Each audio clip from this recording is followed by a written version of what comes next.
Pull over! Pull this fucking truck over! As I steered the truck to the shoulder of the freeway, I thought about how far I'd have to walk, to any kind of station that could get me home. Looking out on the high plains of eastern Montana, this road was the only scar of civilization. I silently climbed into the passenger seat. The door slammed shut and the engine roared.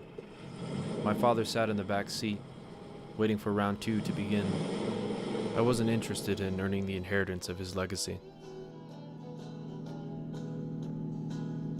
We drove towards Wyoming in silence, until I quietly asked to see the map. I scanned for my exit. Some mothers leave their children in baskets.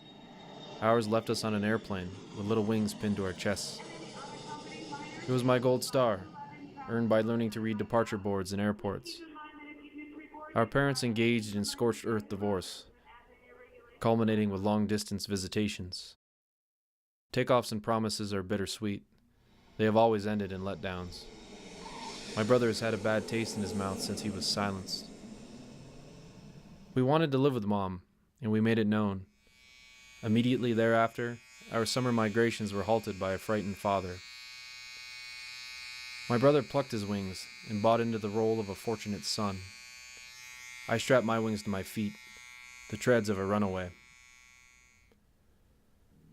On the downhill side of the Cascade Crest, my father sneered that my life was a vacation.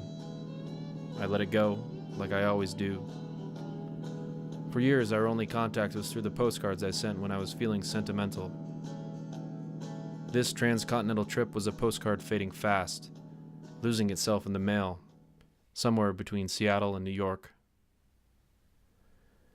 At a gas station outside of Bozeman, together alone in the parking lot, I told my brother of Grandma's recent death. In 20 years, this was the first news he'd heard of her health. Obeying his father, he had disowned his own mother and her family long ago. He mumbled and shrugged. Dad climbed in. Time to go. I drove. Flying into the valley and dragging up hills. That's the way you roll through Montana with a loaded rig. They asked me to slow down before we began a serious climb. I silently protested, as my brother continued to be silently frustrated. We made it, I said at the top of the hill. I'm glad I didn't listen to you. He rumbled. We were born to feud.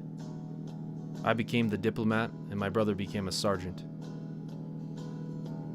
When you're done being emotional, we can have a rational conversation.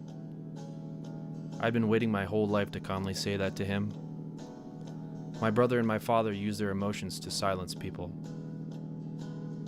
Pull over! Pull this fucking truck over! They dropped me off at the airport I found on the map. Gillette, Wyoming.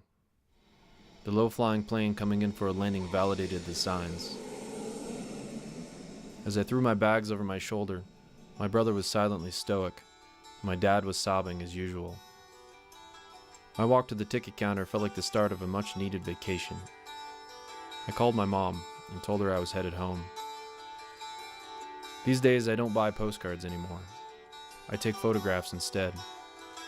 Their captions are penned with my tread.